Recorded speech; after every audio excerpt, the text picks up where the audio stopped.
myself and the guides that drive these things are all trained with these animals.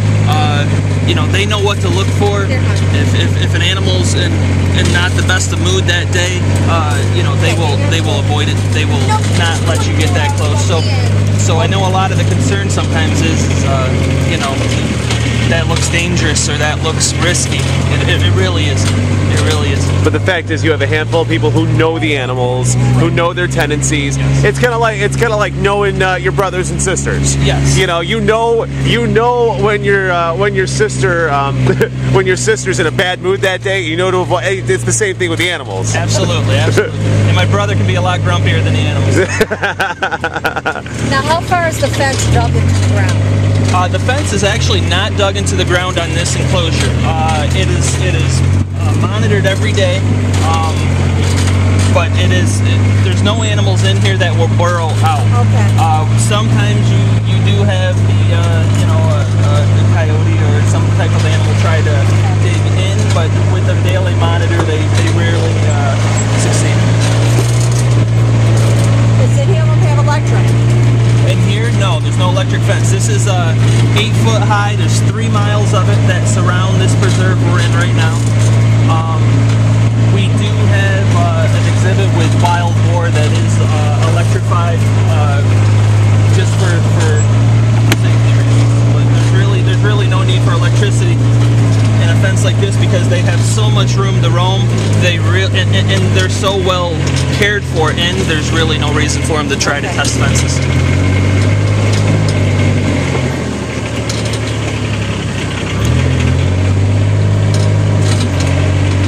You were saying before the carts that we're in.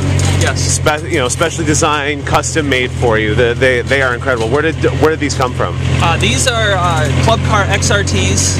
They're fabricated for us and designed by Clinton Tractor in Clinton, New York. Oh, the Caladona family. The Caladona family. Yep. They are also one of my marketing partners and great supporters of the place.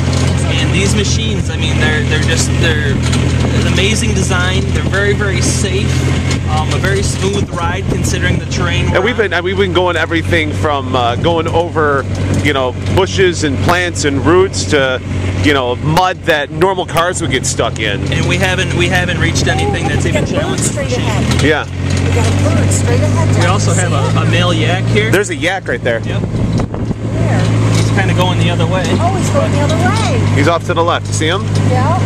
Yakety yak. Don't come back. I mean, come back. Look at the tail on that thing. Look at the yak, honey. Look at the yak. Jake, you see it? Look Look at that thing. Now, what's the difference between a yak and a buffalo? They're both bovine. They're both bovine. A yak is more of an animal that's used classically as a cow. Okay. In other parts of the country, they will milk them, they will harvest them, they will use them like a cow. Okay. The thing with the yak is its muscle structure and its physical abilities also allow it to be used as a horse type animal, where they use it for work, oxen, plowing fields, whatever. And so it's a nice hybrid type animal that serves many purposes in different parts of the world, and it's just. Yeah, they do, because I've heard of yak's milk and yak's cheese and stuff like that, right? Absolutely, yep. Yeah. The one thing you'll notice about the yak that makes it much, much different than anything else, and hopefully it comes out here, is it's got kind of a horse's tail on a cow's body. They're shaggier, but the horse's tail is the number one thing you're going to see. That's so they're more passive or easier going than a buffalo? It's coming out. It's kind of on an animal-by-animal basis. Okay. They're not aggressive. It's definitely not something we would bring right up to the machine. Okay. But, what are the? There's the bison are coming back too. They're following him around. So Jake, these three are the bison from before. Yeah. Oh, look how pretty the fur is. Yeah, because it was dark, you really didn't notice the fur before, and the yak is down here. It's not pretty. Wow. No. Look at the bison. Here, let me take. No, you can't eat it. Let me take a picture. No, because that's for the animal.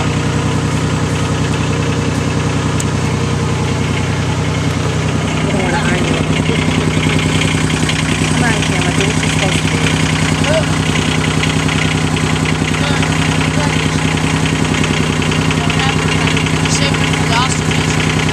You can. There's a couple more, Jake. Go ahead and you can throw them out. It's okay.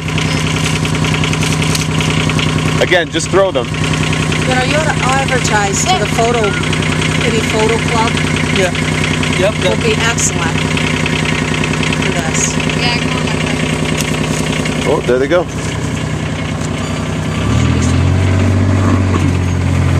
Now, can we feed the yak, or are we staying away from the yak? The yak is kind of one that we view from a distance. Okay, we view the yak from a distance. As my mom throws a cracker. Not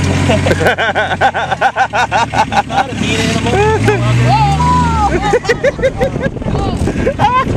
He does have big horns. But also, I noticed his tail went up when he charged. He wasn't mad. He wasn't mad. He wanted the cracker. He wanted the cracker. He was playing around. He's just like, I want a cracker.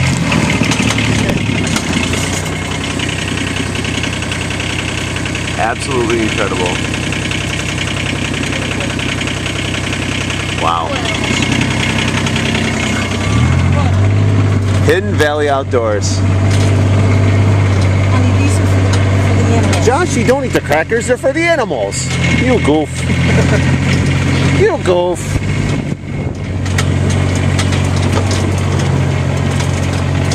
Jake, what's your favorite animal been so far? The thing that just charged at us. The yak? Yeah, the yak. The yak is funny. What about you, Grandma B? I'm just impressed with everything Yeah. so far. It's like cartoons. What about you, Grandpa G? I like the deer. You like the deer? Yeah, 'cause one. Joshy, what'd you like? You like crackers? Okay. Hey, is that an ostrich? This Are is those an ostrich. Ostrich? Ostrich. No kidding. Wow, they're so tall. The ostrich probably won't eat crackers. The emus, which are smaller versions, and we'll see, will though. Okay. Okay, did you hear that, Jake? They won't eat crackers. No, but the smaller ones are. Oh, look at him run. Well. Look at that It looks like a cartoon. It does. Looks like scared ballerinas. Scared ballerinas. This is amazing.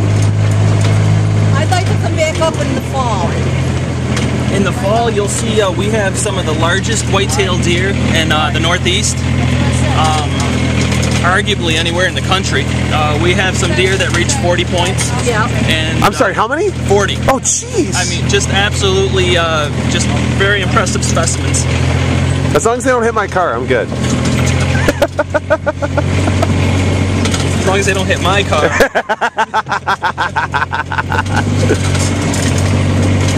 But you were absolutely right. You know, you were talking about temperament and how friendly and the animals are. The animals are very just kind of chill and relax and just living their life and Living their life, and this is part of their routine. I mean, this is you know, this isn't a one-time experience for these animals. They see this all day. They know it's not a threat. They, See the birds? you know, they know we're here just to observe. We're not going to pressure them too much, and Right. they enjoy their lives. Joshy, what is that? Joshy, what is that, buddy? Yeah, it's a cracker. I love you. Once we get into the opening down here, we'll get a little better view of these guys. There's something on Now we the got stuff side up on the or what? left too. These are some of the llamas that have kind of cut across. Oh, okay. Some of the llamas, ma. Oh, they're llamas. Yep. Oh, look at Oh, oh. Hostages. Cool. Want a drumstick, Jake?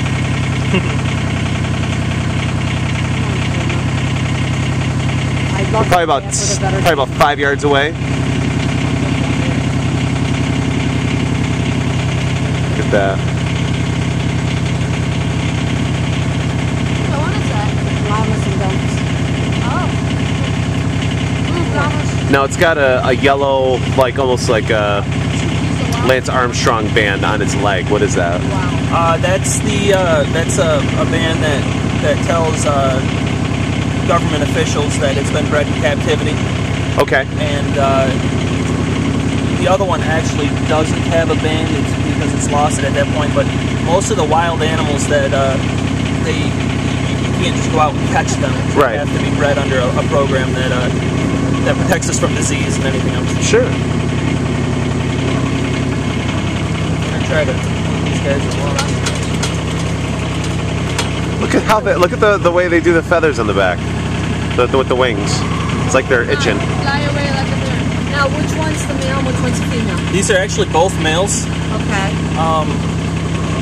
There's really the male to female. They're very, very similar. Okay. Because I know one's supposed to be prettier than the others.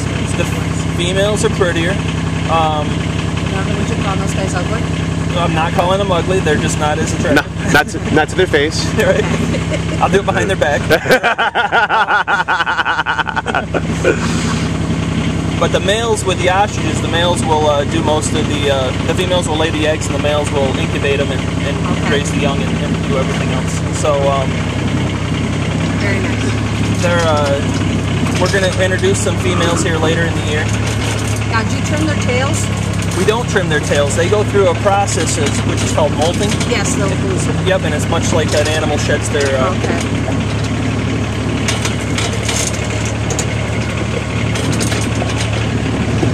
Now, is there like an actual feeding time, or they just kind of, you know, live off the land, other than saltines?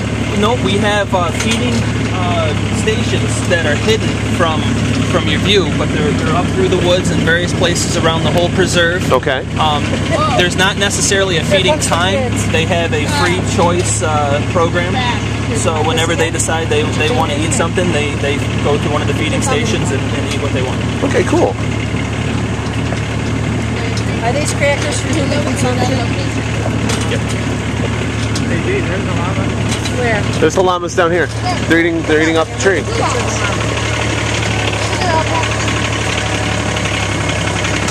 Llama.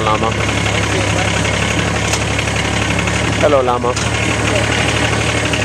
There's the pigs.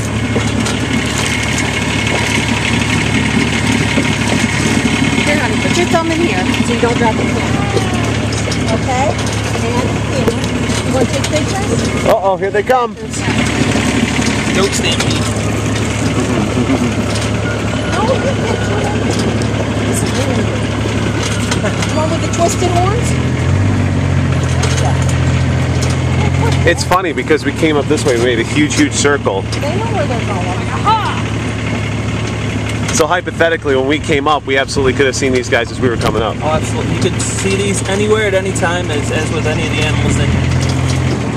It just so happens today we caught them on the back end when absolutely they could have been one of the first things we saw. Absolutely. What special provisions do you have to do for the animals as far as care of them for the winter? You know, some of them will be shipped back to warm weather climates. Some will be brought in into heated areas. And some are just happier in this type of habitat, even in the winter. Okay. So it largely depends on the animal. Some of the animals are here on loan and will leave well before the winter months. Again, animal by animal basis. Some of the things Oh, jeez! Oh! Now, that's a llama, right? That's a llama. Yeah, that's a llama. There's some goats. Yeah, I was looking to the left, and on my right was the stampede of llama and goats. Thanks, Mom. You're welcome. Some of the things we do out here right now is when all the whitetail are giving birth. The what is? The whitetail deer. Okay. So we leave these areas high right now for the birthing months because that's where they'll hide their fawns. It's, you know, it just makes them feel more comfortable, keeps them